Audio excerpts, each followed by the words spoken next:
think that I'm alone in this. I found out recently that there's an endangered species of crane where one of the primary components of the mating dance consists of the male picking up a big old clump of grass and throwing it in front of the female.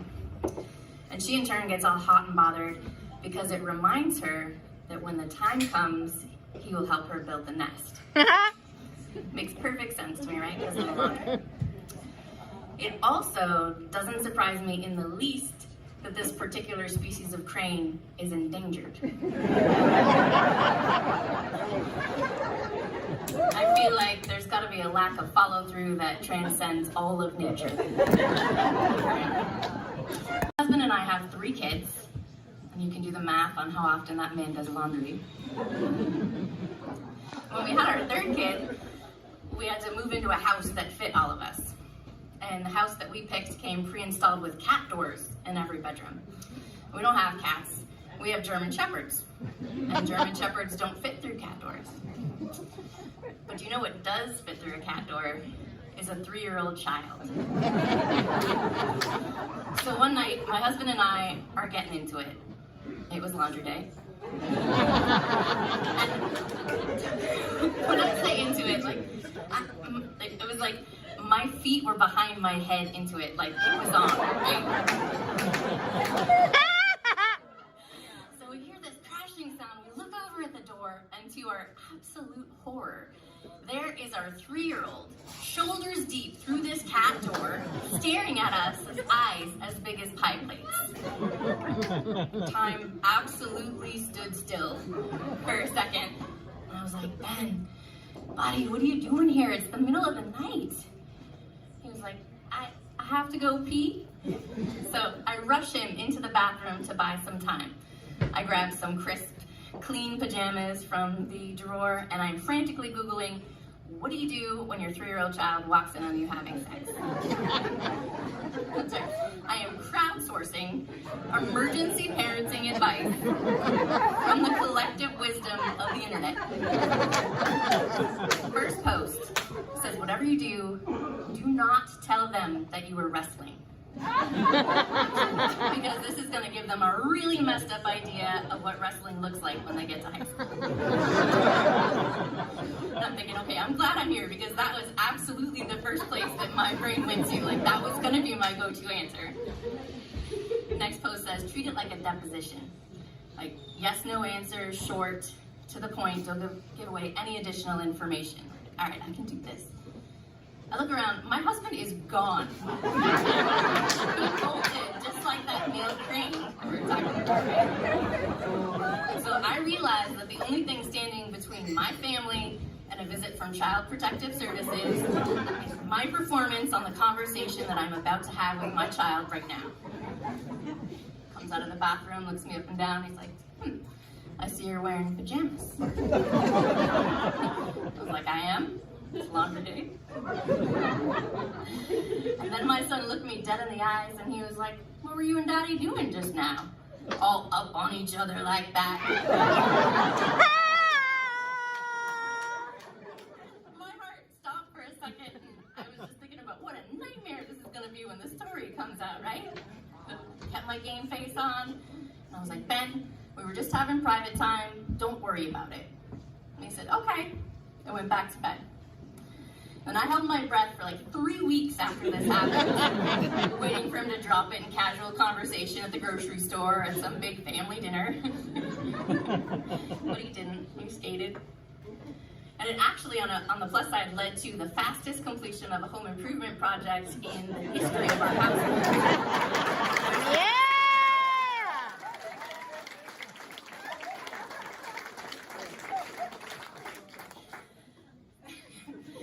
It might not surprise you guys, but that's not my only parenting fail story. A recent one is my 9-year-old asked me a direct question and I realized that I gave him the wrong answer. It's about race, which is a pretty sensitive topic these days. And he said to me, Mama, in Lord of the Rings, what race would our family be? I didn't think for a second. I was like, duh, Jack. were obviously elves. Guardians of the forest, casting spells and just being hot, like jumping from tree branch to tree branch. But the more I reflected on it, the more I realized that we are absolutely fucking hobbits. There's no question. We have shaggy hair and hairy feet, little round bellies. We like to drink, hang about the Shire.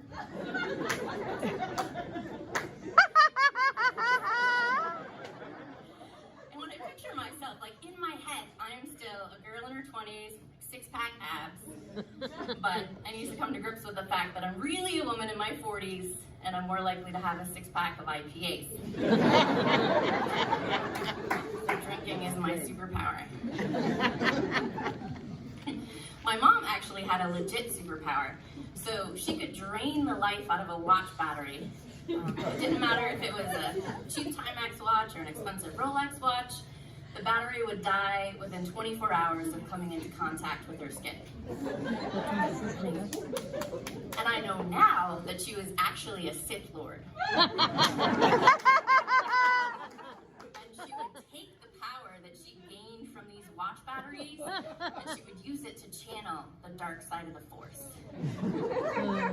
And her weapon of choice was Catholic guilt. Yes! And so whenever she would wield one of these little guilt trips upon me, I'd call her on it, like you do. And she would look at me and say, Anne, only you can make yourself feel guilty. Are you feeling guilty? This would infuriate me. But funny enough, there are two things in my life that I regret.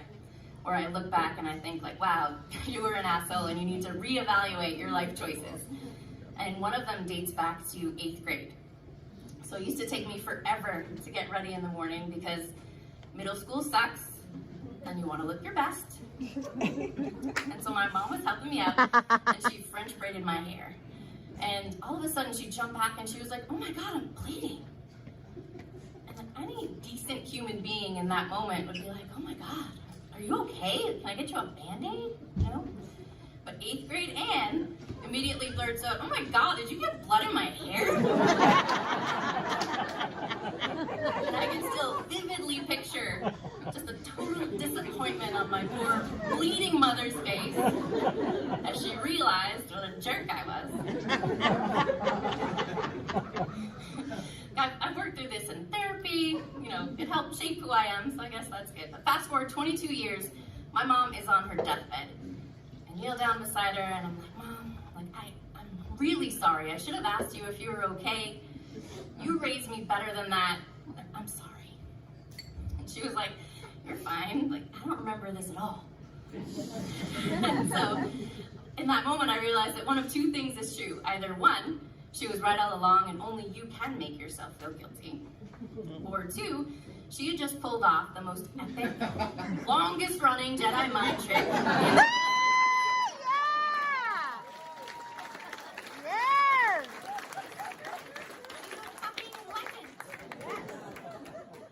I can only aspire to mess my kids up with such dignity and with such grace.